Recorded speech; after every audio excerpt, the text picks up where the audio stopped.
little backstory before the main story. Around 1989 at my grandmother's old house there was a small woodshed. My brother and I were told never to approach it alone, and especially to never go into it for any reason.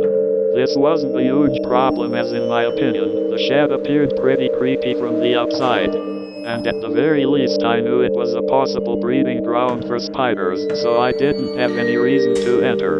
My aunt told us that a witch lived inside the shed, and that she would just love to snatch one of us kids up to put into her stew. A fun prank to pull on us kids, I thought, when I started to get a bit older.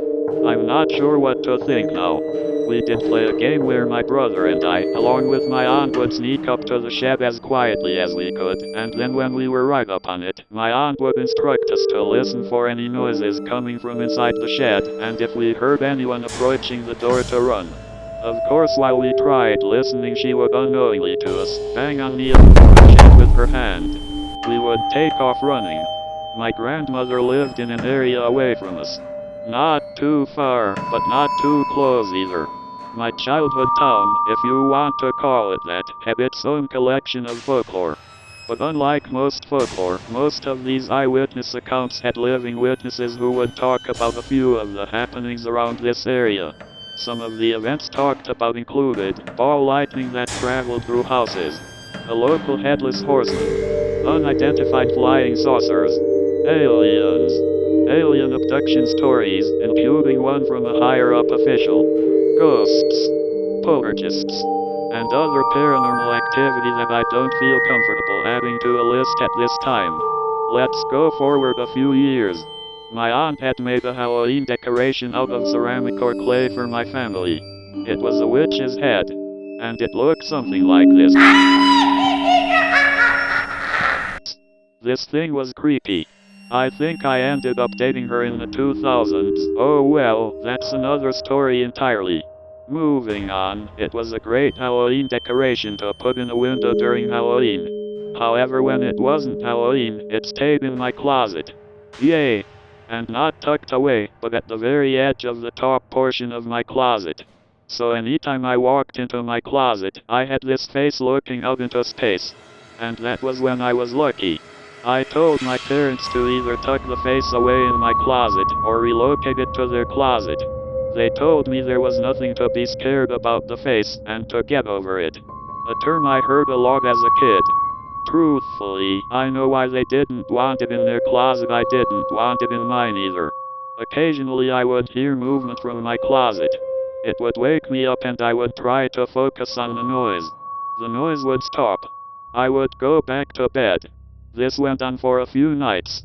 Time becomes hard to follow here. Days, weeks, months, years. How long did I try to get over it? Eventually I started to become afraid of the dark, so I asked my parents if I could have a light on in my room. They said sure, and turned the closet light on. Yay! I wasted many a night opening my eyes at random intervals to make sure the light was still on and nothing was in the room. I still heard movement on occasion. I didn't make myself get up to investigate. Eventually the light became a source of torment. I would try to sleep and I could feel the light through my eyelids turning off. And then back on. Off. And then back on. Off. And then back on. I would hold the sheets over my face until it stopped. But then it was dark. I tried telling my parents what was going on. And they said, "You must have been dreaming." Which was possible. But it felt real. The lights happened for a few weeks. Possibly months. Even when I left the light off, they would turn on, and off, and back on. Eventually I became so tired I would fall asleep fairly quickly. I was so tired I couldn't give 2 cents to what the lights were doing. And then one night I woke up forcefully. A loud noise. My closet, and the light was on. This time it was glowing green. With smoke or fog flowing in front of the door, there was definite movement from inside the closet. Whether from frustration, panic, fight mode, or I was just too tired from losing sleep, I got up and I threw open my closet door. And the witch's head was looking right at me. The head had not turned, but its eye met mine. And its face slowly lost its smile. I turned the closet light off, shut the door and got back into bed. I slept better than I had in months. I didn't bother telling my parents about it. I didn't tell anyone about it. I was hoping it was a dream. My parents divorced shortly after this. They fought for custody over almost everything in the house. But I don't believe either one of them took the witch's head.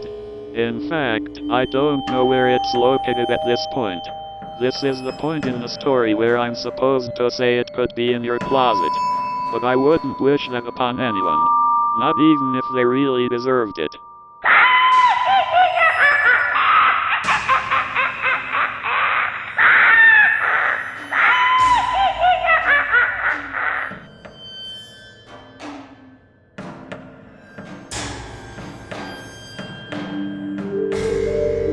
Hey guys, if you like this scary story, check out Confessions of a Para-Investigator. I'll leave a link in the description of the video.